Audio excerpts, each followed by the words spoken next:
요즘 캐나다인들 사이에서 유난히 자주 들리는 말이 하나 있습니다. 이 앱 없이는 이제 생활이 안 돼. 하루에 두세 번은 꼭 들어가게 된다니까요. 단순한 유행이 아닙니다. 한때는 기술과 플랫폼의 무덤이라고 불리던 캐나다 현지 시장에서 이 앱은 무려 필수 앱으로 자리 잡았고 앱스토어 순위 상위권을 지키는 건 물론 일상의 중심 플랫폼이라는 말까지 들을 정도입니다. 그런데 더 놀라운 사실은 따로 있습니다. 이 앱이 캐나다에서 만들어진 것도 실리콘밸리에서 나온 것도 아니라는 겁니다. 정답은 전혀 예상 밖의 곳에 있죠. 바로 한국. 의외라고요? 그럴 수밖에 없습니다. 이 앱은 전 세계에 이름을 날리는 대형 브랜드도 아니고 눈에 띄는 광고를 내세운 적도 없습니다. 심지어 사용자 대부분은 이 앱이 한국에서 만들어졌다는 사실조차 모르고 씁니다. 하지만 누군가는 말합니다. 이 앱 하나가 우리 동네를 바꿔놨어요. 사람들이 조금 더 따뜻해졌어요. 도대체 어떤 앱이길래 멀고도 낯선 땅 캐나다에서 이런 말을 듣고 있는 걸까요? 여러분의 좋아요 버튼으로 비디오를 재생하겠습니다. 바로 지금 오늘의 사연 시작하겠습니다. 안녕하세요. 저는 캐나다 밴쿠버에서 프리랜서 디자이너로 일하고 있는 34살 에밀리 로렌스라고 합니다. 오늘 이 글을 쓰게 된 건 저조차도 웃음이 나올 만큼 사소한 계기에서 시작된 일이 지금은 제 일상을 조금 더 따뜻하게 바꿔놓았기 때문이에요. 그리고 그 이야기를 언젠가는 꼭 누군가에게 들려주고 싶다는 생각이 들었습니다. 그 이야기를 시작하려면 몇 달 전 제 삶이 작은 변화를 맞이했을 때부터 꺼내야 할 것 같아요. 작은 변화라고 쓰긴 했지만 제 입장에선 꽤나 큰 일이었죠. 이사였습니다. 5평 더 작은 집으로 옮기기로 결정한 건 순전히 경제적인 이유 때문이었습니다. 회사에서 계약이 줄어들면서 갑자기 소득이 들쭉날쭉해졌고 혼자 사는 삶에 꽤 많은 비용이 들어간다는 걸 뼈저리게 실감하고 있던 때였어요. 매달 빠져나가는 월세며 관리비며 전기세 같은 것들까지 모이면 마음이 자꾸 움츠러들곤 했거든요. 결국 큰맘 먹고 기존의 투베드룸 아파트를 정리하고 스튜디오 타입의 작은 집으로 이사를 결심하게 되었습니다. 문제는 집보다 더 큰 짐들이었어요. 서랍장에 쌓인 오래된 서류들, 쓸 줄 몰라 박스채 고이 모셔둔 믹서기, 이름은 기억도 안 나는 옛 연인의 흔적들, 그리고 한쪽 구석엔 한때 잘 써보자며 들여놓고 2달 만에 손길이 끊긴 커피 머신이 떡하니 자리를 차지하고 있었습니다. 그날 저는 정확히 34번이나 중얼거렸어요. 이건 버려야 하나? 문제는 하나둘이 아니었어요. 물건마다 버리긴 아깝고 남 주긴 애매한 애증의 감정이 달라붙어 있었죠. 이럴 때 보통 캐나다 사람들은 게러지 세일을 열거나 키지지나 페이스북 마켓플레이스 같은 중고거래 앱을 이용해요. 저도 예전에 시도해본 적이 있었지만 솔직히 마음이 편하진 않았습니다. 기억나는 게 있어요. 예전에 의자 하나를 팔았는데 지금 가지러 간다던 사람이 12시간 동안 나타나지 않았거든요. 결국 제 방에선 의자 대신 짜증이 자리 잡았죠. 그 이후로 저는 중고거래에 대한 약간의 트라우마가 생겼고 괜히 사람들 만나느니 그냥 버리는 쪽을 택했어요. 저처럼 귀찮음에 진심인 사람한테는 중고거래란 그야말로 체력전이자 감정노동이었거든요. 그러던 그날 짐 정리를 도와주던 친구 메건이 이런 말을 꺼냈습니다. 요즘 우리 동네에선 캐로 쓰더라. 당근처럼 생긴 아이콘인데 동네 사람들끼리 거래하는 거야. 편하고 괜찮더라. 캐롯이라고 그 이름을 듣자마자 저는 진심으로 이렇게 생각했어요. 건강식 앱인가? 혹은 채식주의자 전용 쇼핑몰? 그러나 메건은 진지하게 이어서 말했죠. 한번 써봐. 거리 인증만 하면 우리 동네에서만 거래돼. 스팸도 없고 이상한 사람도 거의 없더라. 그 말을 듣고도 저는 한동안 움직이지 않았습니다. 중고거래는 저에게 아직도 어딘가 꺼림칙한 영역이었으니까요. 하지만 커피 머신을 들고 몇 분 서 있다가 팔이 아파지자 갑자기 한번 해볼까 하는 생각이 들었어요. 괜히 팔아보겠다는 의욕보다는 어차피 버릴 거면 누군가에게 넘어가도 좋지 않을까 싶었던 거죠. 그렇게 캐롯 앱을 설치하고 회원가입을 했습니다. 가입 절차는 간단했고 위치 인증을 하자 바로 동네 사람들이 쓴 글들이 눈에 들어왔어요. 첫 인상은 심심한데 좀 예쁜 애 정도였지만 딱히 거부감도 들지 않았습니다. 그리고 가장 먼저 올린 물건은 역시 커피 머신이었습니다. 쓰지 않은 지 오래돼서 미안할 정도였지만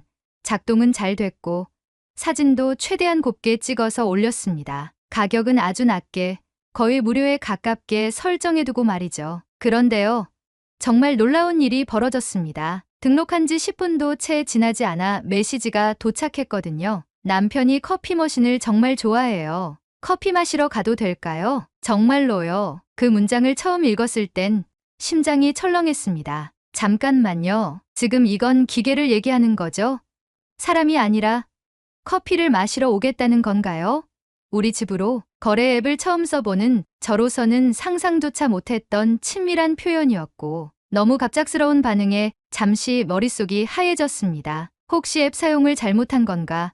아님 제가 뭔가 이상하게 써놨나 싶어 글을 다시 확인했을 정도였어요. 다행히 그건 단순한 표현이었고 메시지를 주고받으면서 아주 상냥한 이웃이란 걸 알게 되었습니다. 그리고 다음 날 우리는 동네 카페 앞에서 만났고 그분은 환하게 웃으며 커피 머신을 들고 갔습니다. 제가 잘 쓰시길 바란다고 하자 그분은 이렇게 말했어요. 이걸로 남편이 좋아하는 라떼를 만들 수 있겠어요. 감사합니다. 그리고 잠시 후 제 프로필에 첫 리뷰가 달렸습니다. 친절하고 따뜻한 거래였습니다. 그날 밤 저는 앱을 켜놓은 채 멍하니 화면을 보고 있었습니다. 단지 커피 머신 하나를 내놓았을 뿐인데 이상하게도 마음이 꽤 따뜻해졌거든요. 어쩌면 그날 제가 커피 머신 대신 내놓은 건 혼자 지내던 나날 속 작지만 간절했던 연결이었을지도 모르겠습니다. 커피 머신을 내놓았던 그날 이후로 저는 이상하게도 캐롯 앱을 계속 열어보게 되었습니다. 처음엔 이 앱이 어떻게 작동하는지 궁금해서라고 스스로를 설득했지만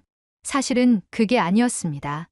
뭔가 너무나 뜻밖이었거든요. 너무 쉽게 거래가 성사됐고 사람들은 이상할 만큼 친절했으며 그 뒤에 남는 기분이 예상보다 오래 갔습니다. 괜히 따뜻한 말 한마디 듣고 며칠을 곱씹는 기분 아시나요? 그걸 저도 느꼈어요. 바로 그 앱에서요. 이사를 앞두고 짐 정리는 계속되고 있었고 다음으로 제 눈에 들어온 건 요가 매트였습니다. 코로나가 한창이던 시기에 집에서도 운동을 해야겠다며 샀던 것이었죠. 물론 매트 위에 실제로 올라가 본 횟수는 손에 꼽을 정도였습니다. 그중 절반은 청소하다가 잠시 앉아 쉬었던 시간이었고요. 그러니 더는 미련도 없고 미안함도 없고 그냥 내놓기로 했습니다. 사진을 찍고 상태를 짧게 적고 원하는 가격을 설정했습니다. 단돈 $5. 정말이지 이건 팔겠다는 생각보단 누가 좀 가져가 줬으면 하는 마음이었어요. 그런데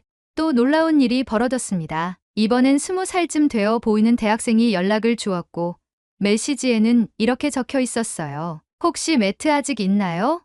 기숙사 방에 두려고요. 운동은 잘 못하지만 가끔 스트레칭이라도 하려고요. 히읗. 그 문장을 읽는 순간 저는 피식 웃고 말았습니다. 이상하게도 캐롯에서의 대화는 늘 짧고 가볍지만 그 안에 사람 냄새가 배어 있었습니다. 그리고 정해진 시간에 맞춰 매트를 전달하러 나갔을 때 상대방은 너무나 순박한 표정으로 서 있었습니다. 저는 괜히 이 매트는 거의 새 거라 좀 아까울 수도 있어요라고 말했는데 그 친구는 두 손으로 매트를 품에 안으며 헐, 이거 엄청 푹신하네요. 감사합니다 라며 폴짝폴짝 뛰더라고요. 그 순간 저는 느꼈습니다. 이건 단지 거래가 아니라 어느 동네 골목에서 오가는 정다운 안부 같다고요. 과장이 아니라 저는 그날 정말 오랜만에 누군가에게 무언가를 건네주고 웃는 일을 경험했어요. 그리고 그게 생각보다 저를 많이 움직이게 만들었습니다. 그날 밤 캐롯을 다시 열고 이번엔 책을 골라보기 시작했습니다. 제 책장엔 절반쯤 읽다 말고 꽂아둔 책들이 수두룩했거든요. 문득 이 책이 다른 사람에겐 완독될 수 있을까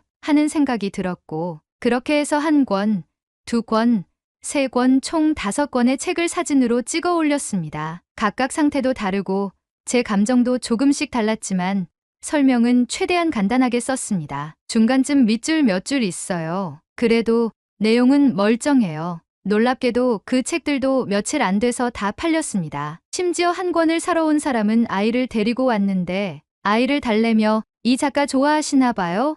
라고 말을 건네더라고요. 그 짧은 순간 저는 책 얘기를 주고받는 사람으로 돌아갔고 세계 첫 문장을 떠올리며 미소 지었습니다. 그리고 그렇게 작은 거래들이 하나씩 쌓이면서 캐롯 앱에서 제 캐롯 스코어도 올라가기 시작했습니다. 그게 뭔가 하고 눌러봤더니 신속한 응답, 정중한 태도, 친절한 말투 같은 기준들이 정리되어 있었고 제가 지금까지 받은 평가들이 수치로 표시돼 있더라고요. 내가 거래를 잘하고 있었나? 사람들에게 괜찮은 인상을 줬나? 그 점수를 보며 묘하게 흐뭇해졌습니다. 이건 마치 내가 이웃으로서 잘 살고 있다는 증명처럼 느껴졌어요. 평소엔 누군가에게 인정받을 일도 잘하고 있어요 같은 말을 들을 일도 잘 없었는데 이 앱 안에서는 그런 작고 소중한 피드백이 자연스럽게 주어졌습니다. 물론 모든 거래가 완벽하게 매끄러운 건 아니었습니다. 한 번은 테이블을 사겠다는 사람이 약속 시간보다 20분이나 늦어서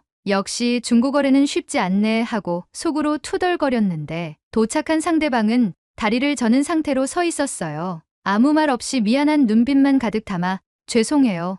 조금 늦었죠 라고 말하는데 그 순간 저는 말문이 막히고 말았습니다. 나 혼자 짜증내고 있었구나 싶은 후회와 함께 그날 이후 저는 거래 시간에 조금 더 여유를 두게 되었어요. 이런 일들이 반복되면서 저는 점점 이 앱에 익숙해졌고 어느 순간부턴 거래 목적보다 사람들 소식을 보려고 앱을 여는 일이 많아졌습니다. 누군가는 직접 만든 쿠키를 나눠주고 누군가는 이사 가는 날 냉장고 안에 있던 남은 식재료를 나눔하고 어떤 날은 유기동물을 위한 임시 보호처를 찾는 글이 올라오기도 했습니다. 그 모든 일들이 화면 안에서만 벌어지는 일 같지 않았고 실제로도 제 바로 옆, 제 거리의 어딘가에서 일어나는 일이라는 생각이 들었어요. 그것만으로도 어쩐지 혼자가 아니라는 기분이 들었고요. 캐롯 앱을 켜는 일이 저에게는 일상이 되었습니다. 하루에도 몇 번씩 습관처럼 화면을 들여다보게 되었고 거래가 없더라도 커뮤니티 피드에 올라오는 동네 소식을 읽거나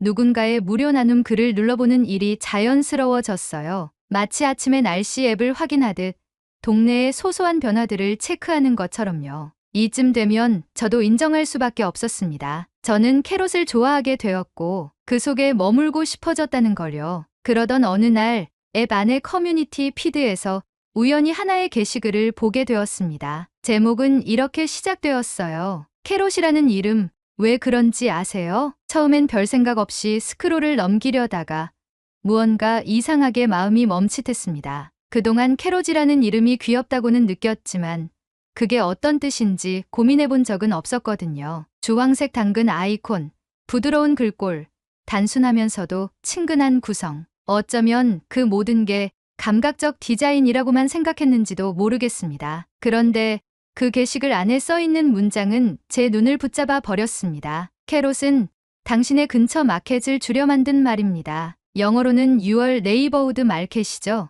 잠깐만요. 당신의 근처 마켓? 처음엔 단순히 캐롯의 철자를 바꾼 줄로만 알았는데 그게 아니라 한국어 표현이었어요. 정확히 말하면 한국어로 당신당과 근처근을 줄인 당근. 그걸 영어식 철자에 맞춰 캐롯으로 표기한 거였죠. 순간 머릿속이 얼어붙었습니다. 이게 그냥 귀여운 이름이 아니라 언어 그 자체가 철학이었구나. 당신의 근처, 그 말 안엔 단지 위치 정보 이상의 의미가 담겨 있었어요. 이 앱은 처음부터 물건을 사고 파는 기술이 아니라 사람과 사람 사이의 거리를 좁히는 감정 설계였던 겁니다. 그걸 알게 된 순간 이 앱에서 제가 느꼈던 모든 따뜻함이 다시 머릿속을 스쳐 지나갔습니다. 그동안은 왜 이 앱만은 다를까? 왜 이 앱에서의 거래는 이렇게 사람 냄새가 날까? 하고 의아했었는데 그 질문의 대답이 바로 이 말 속에 숨어 있었던 겁니다. 캐롯, 그 단어 하나에 사람을 향한 시선이 담겨 있었어요. 이웃을 향한 호기심, 낯선 사람에 대한 배려, 거래를 넘어선 교감, 그리고 디지털 세상 속에서 잃어버린 관계의 복원. 그건 단순한 말장난이 아니었습니다. 언어적 구조 안에 철학이 들어있는 이름. 그걸 알고 나니 정말 숨이 턱 막혔습니다. 저는 원래 단어를 사랑하는 사람이에요. 디자인 작업을 할 때에도 폰트나 문장 구조에 민감한 편이죠. 그런데 이처럼 단순한 철자 조합 하나가 이토록 복잡하고 정교한 감정 설계를 품고 있다는 사실은 정말 놀랍고 감탄스러웠습니다. 이 이름이 한국에서 시작됐다는 것도 저에겐 그 자체로 하나의 감동이었어요. 솔직히 말해서 제가 한국에 대해 갖고 있던 이미지는 매우 단편적이었습니다. 김치, BTS, K-드라마, 스마트폰, 그런 것들이 전부였죠. 하지만 지금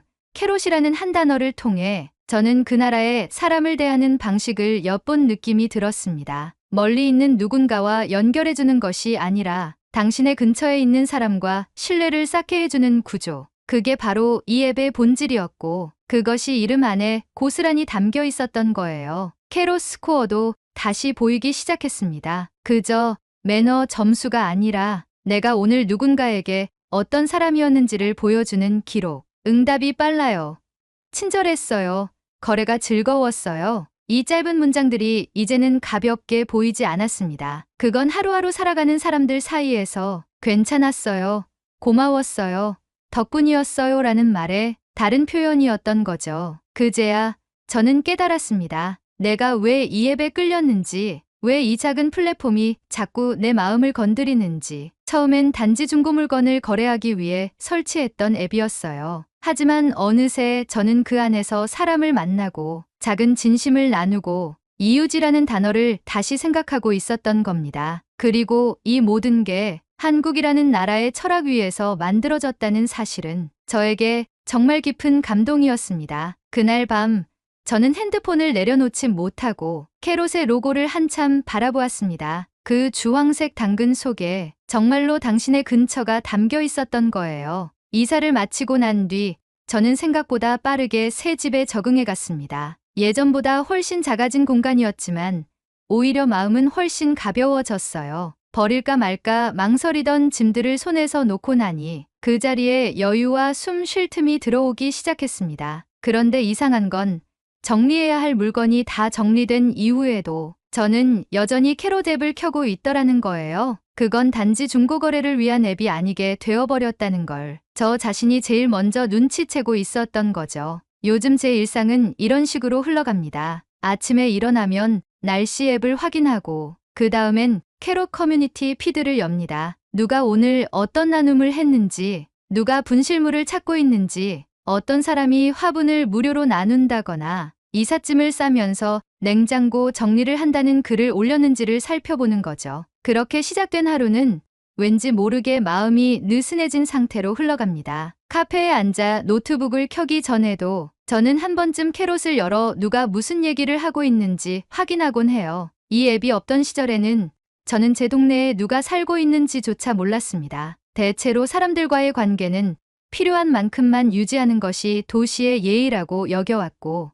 모르는 사람에게 말을 건다는 건 위험하거나 번거로운 일이라는 인식도 있었죠. 하지만 이 앱을 통해 사람들을 만나고 거래를 하면서 짧은 인사를 나누고 그들의 리뷰를 받고 다시 누군가의 게시글에 공감 버튼을 누르며 저는 어느 순간 이 동네에 뿌리를 내리고 있다는 느낌을 받기 시작했습니다. 이전에 저라면 커피 머신을 나눴다, 책 5권을 팔았다, 요가 매트를 넘겼다는 말이 그저 물건의 이동을 의미했다고 생각했을 겁니다. 하지만 지금의 저는 말할 수 있습니다. 그건 단지 물건의 이동이 아니었다고요. 그건 인간의 온도가 오가는 과정이었고 사람과 사람이 서로의 일상 안으로 한 발짝씩 들어가는 방식이었어요. 그중 가장 기억에 남는 건 제가 내놓은 책을 사간 한 여성이 며칠 뒤 메시지를 보내왔을 때였습니다. 안녕하세요. 전에 그 책 사갔던 사람이에요. 덕분에 요즘 퇴근하고 책 읽는 재미에 푹 빠졌어요. 작가 이름 처음 알았는데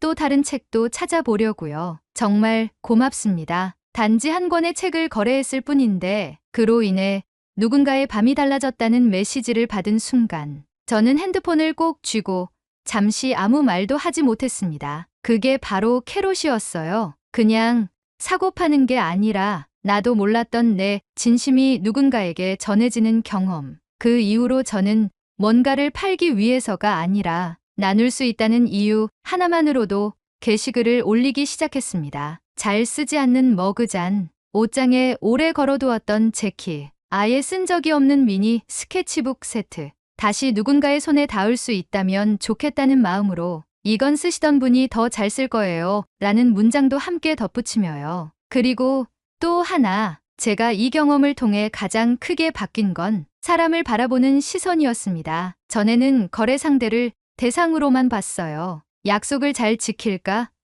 돈은 잘 줄까?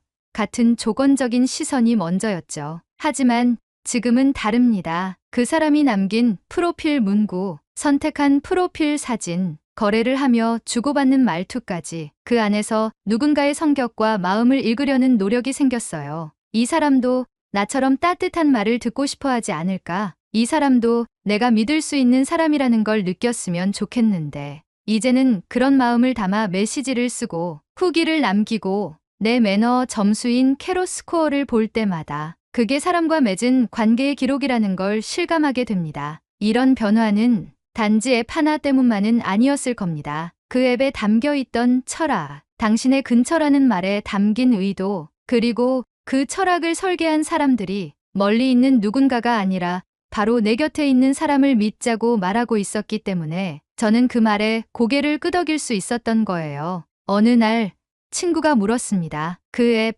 아직도 써? 저는 웃으면서 이렇게 대답했어요. 응. 가끔은 그냥 열어만 봐도 좋아. 사람들이 뭘 나누는지 보면 괜히 마음이 편해져. 참 이상하지 않아? 그리고 이어서 한마디 덧붙였습니다. 그거 알아? 캐롯. 그게 한국어로는 당신의 근처 마켓이라는 뜻이래. 그 말이 너무 좋지 않아? 그 말을 하고 나서 잠시 정적이 흘렀습니다. 저는 다시 핸드폰을 들여다보았습니다. 화면에는 여전히 주황색 당근 모양의 아이콘이 떠 있었고 그 속엔 누군가의 나눔, 감사, 인사, 미안함, 그리고 작은 연결들이 흐르고 있었습니다. 저는 지금도 가끔 그 아이콘을 보며 생각합니다. 사람을 잇는 데엔 그 나라엔 뭔가 있는 것 같아요. 그리고 그런 뭔가를 이 작은 앱 하나로 느낄 수 있게 된 건 제 삶에서 꽤 특별한 선물이었어요. 그것을 보여준 건 바로 한국이라는 점이 제 마음을 더 이끌었습니다. 조만간 한국에 여행하러 가보려고요. 그 나라는 도대체 어떻게 살고 있는지 한번 눈으로 확인해 봐야겠어요. 도움이 필요하면 당근을 흔드세요. 오늘의 사연은 여기까지입니다. 오늘 사연에 대한 여러분의 생각을 댓글로 남겨 감동 비디오의 마지막을 장식해 주세요. 그리고 오늘의 비디오가 공감이 되신다면 구독, 좋아요 한 번씩 부탁드리겠습니다. 여러분의 댓글 하나하나가 영상을 제작하는데 큰 힘이 됩니다. 다음엔 더 흥미로운 사연으로 여러분을 찾아뵙겠습니다. 시청해주셔서 감사합니다. 일본의 예언이 무섭습니다. 2011년 동일본 대지진, 그리고 2020년대 일본 열도를 강타한 초대형 태풍들, 그 끔찍한 재난들을 미리 경고한 사람들이 있었습니다. 그들은 일본에서 신토라 불리는 존재들입니다. 조용히 그러나 정확하게 찾아오는 위험을 읽어내는 사람들. 일본 사회는 이들을 미신이라 치부하면서도 그들의 말을 끝내 무시하지 못했습니다. 그런데 어느 날 한 신토가 한국에 대한 예언을 해 화제가 되었습니다. 하나 둘씩 사람들이 사라질 것이야. 그런데 그 말은 곧 지금 한국 사회를 뒤흔드는 기이한 현실과 맞물리기 시작했습니다. 여러분의 좋아요 버튼으로 비디오를 재생하겠습니다. 바로 지금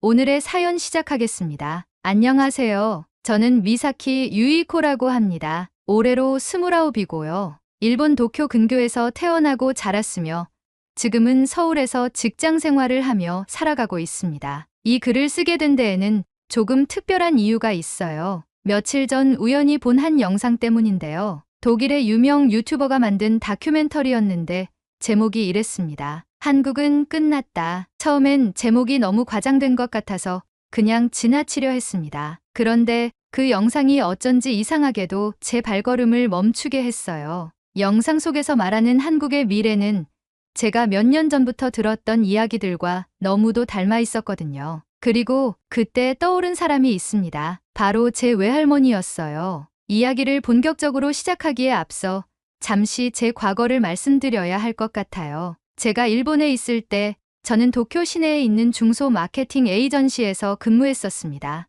입사 초반엔 나름 기대도 있었고 사람들과 잘 어울리기 위해 애도 많이 썼어요. 하지만 시간이 흐를수록 저는 점점 저 자신이 투명해지는 기분을 지울 수 없었습니다. 매일 아침 같은 시간에 출근길, 같은 지하철, 같은 회의, 같은 말, 같은 얼굴들. 삶은 정체된 듯 흘러갔고 업무 성과를 아무리 내도 회사 분위기나 제 처우는 조금도 바뀌지 않았습니다. 제 능력보다 제 성별이 더 중요해 보이는 순간들이 많았고, 나이와 결혼 여부로 저를 판단하려는 상사의 태도에 숨이 막혔습니다. 지금은 때가 아니야. 여자라면 좀 더 조심해야지. 아직 어리잖아. 조금만 더 배워봐. 처음엔 참아보려 했어요. 하지만 어느 순간부터 회사 책상에 앉아있는 제 자신이 마치 투명 인간처럼 느껴졌습니다. 존재는 있지만 목소리는 닿지 않는 사람. 그게 제가 마주한 현실이었죠. 그 무렵 저는 퇴근 후 집에서 한국 예능 프로그램을 즐겨보기 시작했습니다. 처음엔 단순한 스트레스 해소용이었지만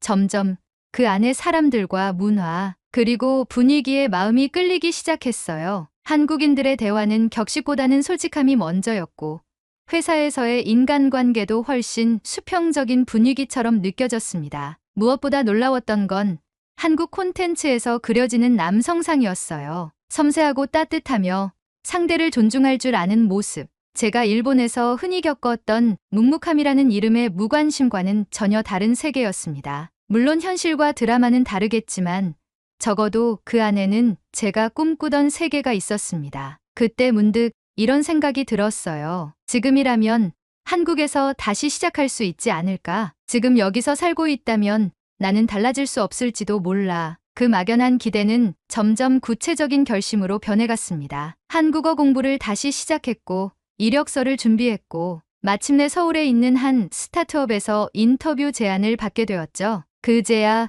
현실로 다가온 겁니다. 정말로 떠날 수 있겠다는 생각이요. 그 소식을 처음으로 전한 사람은 부모님도 친구도 아닌 외할머니였어요. 제게 있어 가족 그 누구보다 믿음직하고 때로는 신비롭기까지 한 분이죠. 할머니는 제가 말하자마자 고개를 천천히 저으셨습니다. 그리고 아주 단호하게 말씀하셨습니다. 안 된다. 유이코, 절대 한국으로 가선 안 돼. 그때는 그저 걱정이라고 생각했지만 할머니는 단순한 반대가 아니었습니다. 오히려 경고에 가까웠습니다. 할머니의 반응은 예상보다 훨씬 강경했습니다. 원래 조용하고 단아한 성품이셨던 할머니는 그날따라 말투가 무겁고 단호하셨죠. 일본에서 벗어난다고 달라질 게 없어. 거긴 더 위험해. 그렇게 말씀하신 뒤 밤새 창밖을 바라보며 한숨을 쉬시던 모습을 저는 지금도 생생히 기억하고 있습니다. 사실 저희 가족 사이에서 할머니는 조금 특별한 존재이셨습니다. 어릴 적부터 예지력이 있다는 이야기를 종종 들으셨는데요. 그게 단순한 소문이 아니라는 건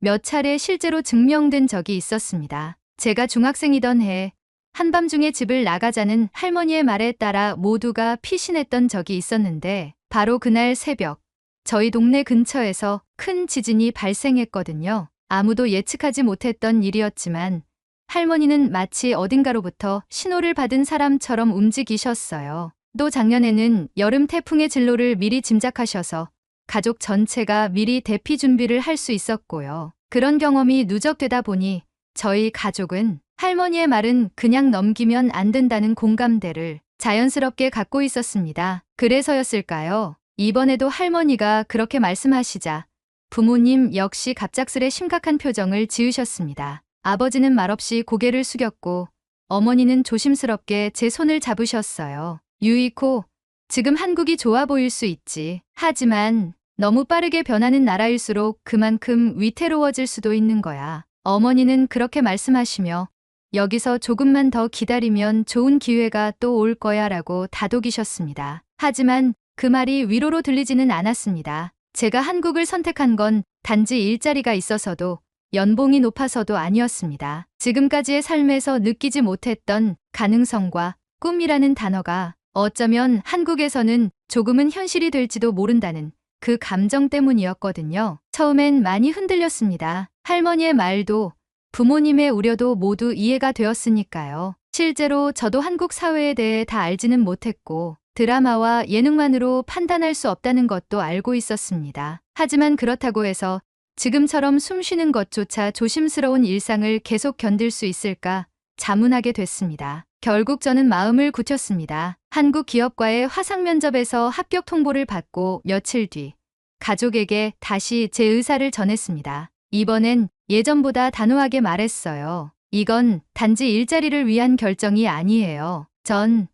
제가 어떤 사람인지 알고 싶어요. 일본 밖에서는 제가 다르게 살 수 있을지도 모르니까요. 할머니 말처럼 미래에 고생하게 되더라도 전 지금 그 미래를 만들고 싶어요. 그 말을 하고 난 뒤 할머니는 아무 말씀도 하지 않으셨습니다. 다만 오래도록 제 눈을 바라보시다 마지막으로 한마디 하셨어요. 그러면 끝까지 살아내라. 그 말이 저에겐 묵직한 축복처럼 들렸습니다. 손에 꼭 쥐어주신 천연석 구적을 품에 안고 저는 도쿄를 떠나 한국 서울로 향하는 비행기에 몸을 실었습니다. 공항 게이트를 지나던 순간 몇 번이고 제 결심을 확인하며 숨을 고른 기억이 납니다. 한국에서의 첫날은 아직도 또렷하게 기억나요. 공기가 다르고 사람들의 말투가 다르고 버스에서 흘러나오는 음악조차 생소했지만 이상하게도 낯설지 않았습니다. 마치 한 번쯤 살아봤던 도시처럼 이상한 편안함이 느껴졌어요. 강남에 있는 사무실 빌딩에 들어서던 순간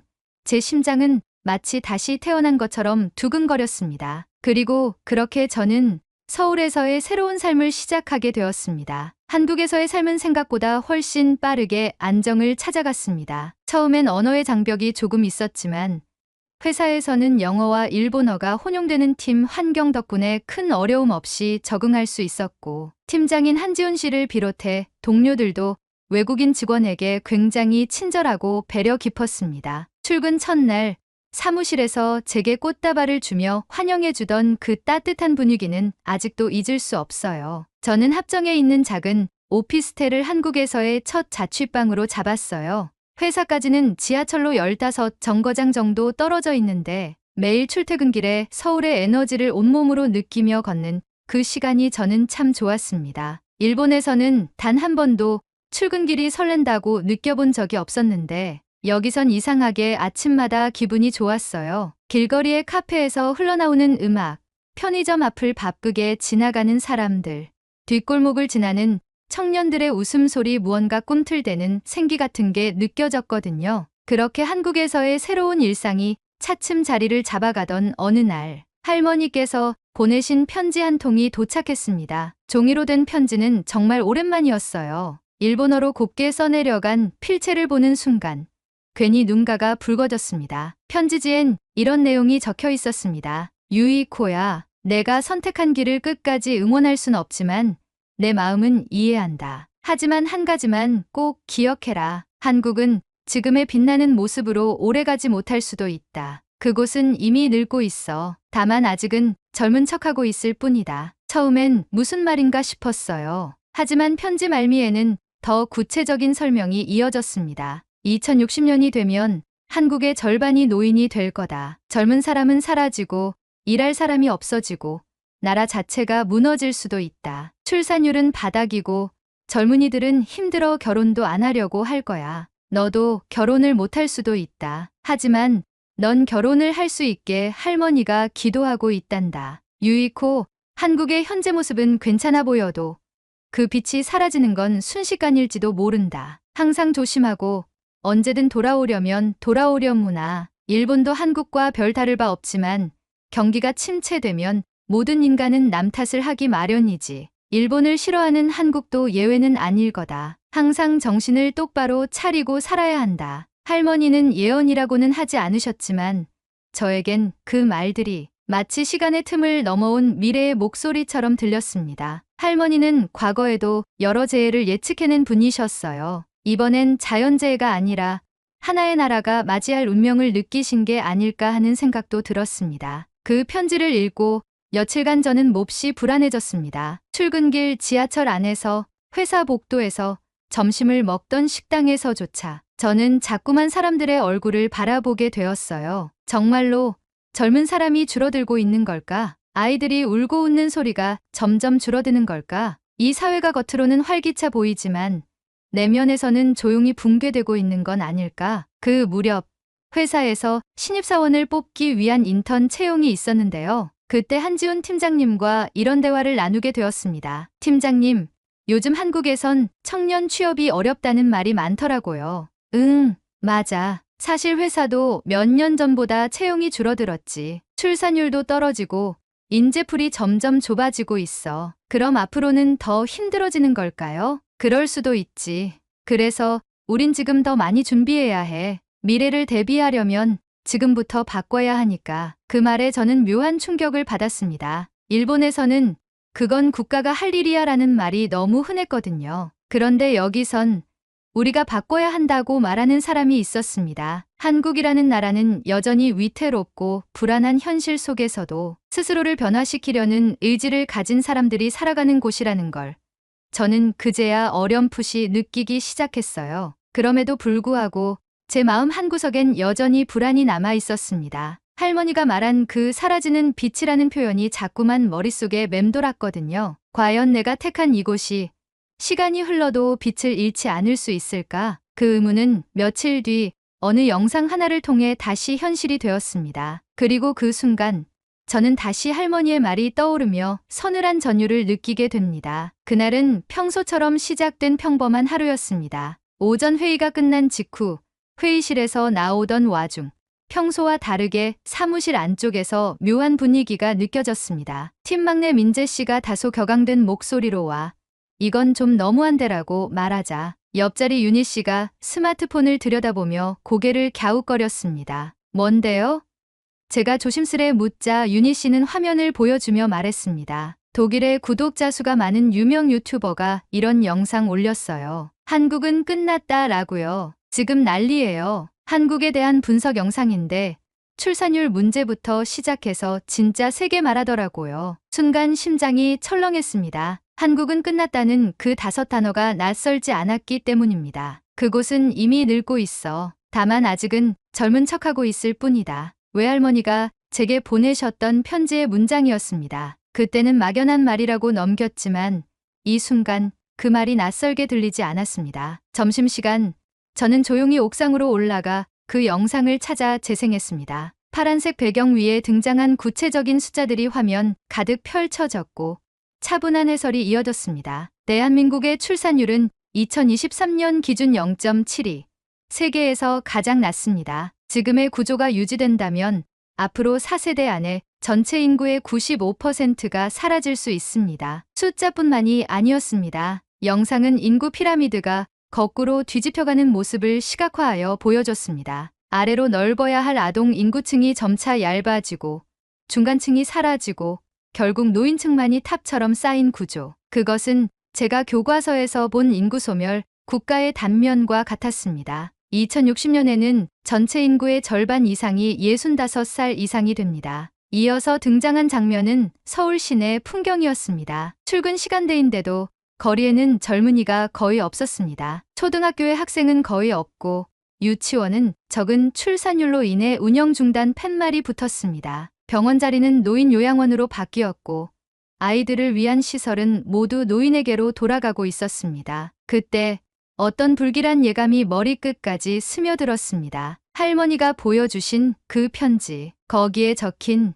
이미 늙은 나라라는 경고. 그건 단지 감정의 표현이 아니었던 겁니다. 지금 이 영상은 그 예언을 수치와 장면으로 증명하고 있었습니다. 한국은 교육 수준이 높고 기술도 발달했지만 그 어떤 경제도 인구 구조를 이기지 못합니다. 사람이 줄면 소비가 줄고 생산이 줄며 노동력과 세금이 함께 줄어듭니다. 아무리 스마트해도 사람이 없으면 유지되지 않습니다. 그 문장 하나하나가 가슴을 조여왔습니다. 저는 영상의 중간을 몇 번이고 되감으며 다시 봤습니다. 분명 현실의 서울인데 이상하게도 죽어가는 도시처럼 느껴졌습니다. 그 순간 저는 소름이 돋았습니다. 이건 할머니가 보셨던 것과 똑같아. 정말로 그분은 이 미래를 알고 계셨던 걸까? 영상의 후반부에서는 대체 출산율 2.2를 회복하려면 지금보다 4배 이상의 아이가 태어나야 한다는 말이 나왔습니다. 하지만 한국은 이미 결혼도 줄고 연애조차 포기한 세대가 줄을 이루고 있다고 말했죠. 그리고 마지막 내레이션이 흘렀습니다. 세상에서 가장 빠르게 늙어가는 사회, 그곳이 대한민국입니다. 영상을 다 본 뒤 저는 한동안 핸드폰을 내려놓지 못했습니다. 손끝은 식은땀으로 젖어 있었고 시야는 멍했습니다. 지하철에서 거의 보이지 않던 아이 울음소리가 들리지 않는 아파트 단지, 노인이 넘쳐나는 병원 대기실. 그 모든 것이 하나의 퍼즐처럼 연결되기 시작했습니다. 그날 저녁, 퇴근 후 회사 근처에서 저녁을 먹다가 몇몇 동료들과 마주쳤습니다. 대화는 자연스럽게 그 영상으로 흘러갔습니다. 봤어요?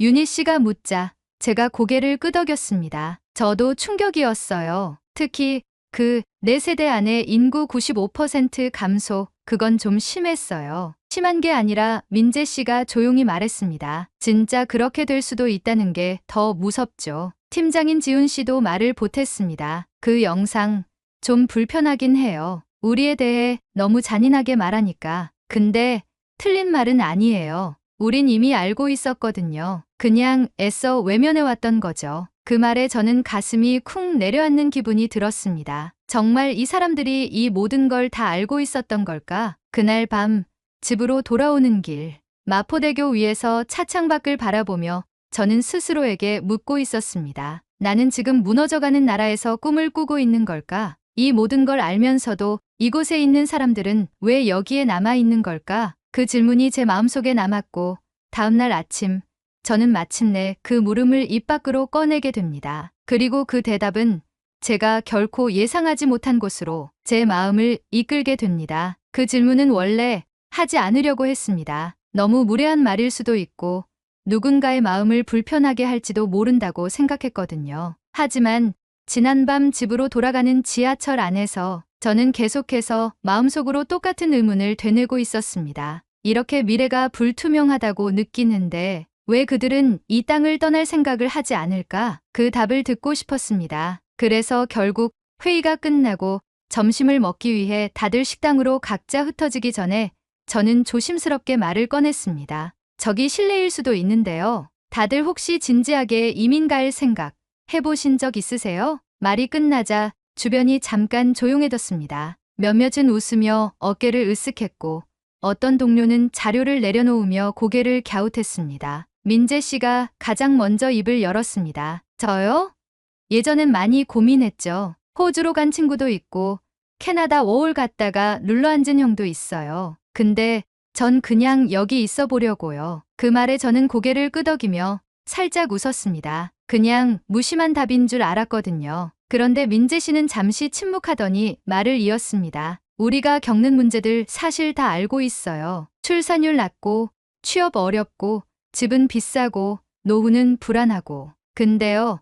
그 모든 걸 알아도 전 이 땅에서 끝까지 살아보겠다고 생각했어요. 그 말은 예상 밖이었습니다. 저는 다시 물었습니다. 그 이유가 뭔데요? 다른 데선 좀 더 편할 수도 있잖아요. 그때 팀장님인 한지훈 씨가 말했습니다. 낮고 단단한 목소리였습니다. 저도 미국에서 유학한 적 있어요. 영어도 하고 직장도 알아봤었죠. 근데 결국 돌아왔어요. 여긴 저를 만든 곳이니까요. 그 말에 윤희 씨가 조용히 고개를 끄덕였습니다. 지금 우리는 불안 속에서 버티고 있는 거 맞아요. 그치만 이건 무너지는 나라에 남는 게 아니라 무너지지 않도록 지키고 싶은 마음이죠. 그 순간 가슴이 울컥했습니다. 정확히 무슨 감정인지 모르겠지만 그들의 대답은 통계나 미래 예측보다 훨씬 강한 울림으로 다가왔습니다. 이 사람들은 끝을 알면서도 시작을 택하는 사람들이구나. 그들이 떠나지 않는 이유는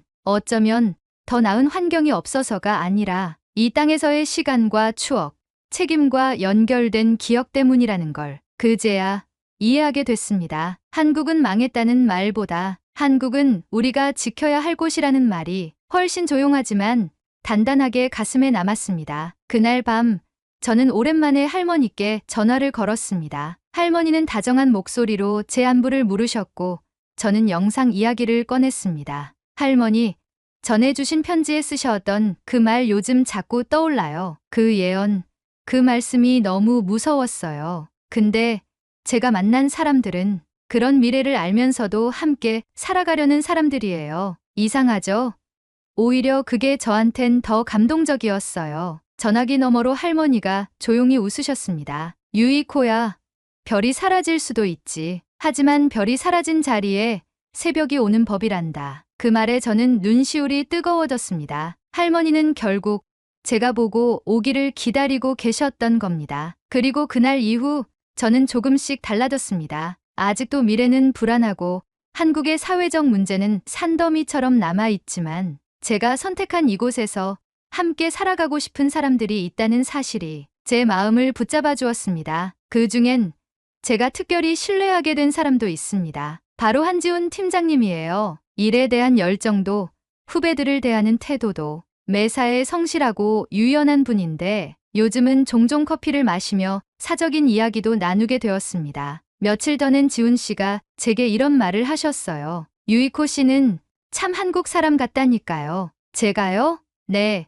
고민하는 방식이, 버티는 태도가 우리랑 닮았어요. 그 말을 들었을 땐 웃었지만 속으로는 왠지 모를 따뜻함이 스며들었습니다. 이방인이라고만 생각했던 제가 어쩌면 이곳의 일부가 되어가고 있다는 것. 저는 지금 여전히 한국에서 살아가고 있습니다. 여전히 외국인이고 여전히 완벽한 언어 능력도 아니고 출근길엔 여전히 바쁘고 현실은 피곤합니다. 하지만 지금의 저는 이곳에서 사랑을 배우고 연대를 배우고 다시 꿈을 꾸고 있습니다. 한국은 저에게 있어 단지 선택지 하나가 아니라 다시 살아보고 싶은 나라, 그리고 함께 늙어가고 싶은 사람들을 만난 곳입니다. 그리고 언젠가 할머니께 소개해드릴 사람이 생긴다면 그가 한국인이라는 이유만으로는 절대 반대하지 않으실 거라 믿습니다. 그토록 단호하게 가지 말라던 그분이 이젠 누구보다 제 한국살이를 응원하고 계시니까요. 오늘의 사연은 여기까지입니다. 일본 할머니의 예언이 정말 소름 끼치는데요. 오늘 사연에 대한 여러분의 생각을 댓글로 남겨 감동 비디오의 마지막을 장식해주세요. 그리고 오늘의 비디오가 공감이 되신다면 구독, 좋아요 한 번씩 부탁드리겠습니다. 여러분의 댓글 하나하나가 영상을 제작하는데 큰 힘이 됩니다. 다음엔 더 흥미로운 사연으로 여러분을 찾아뵙겠습니다. 시청해주셔서 감사합니다.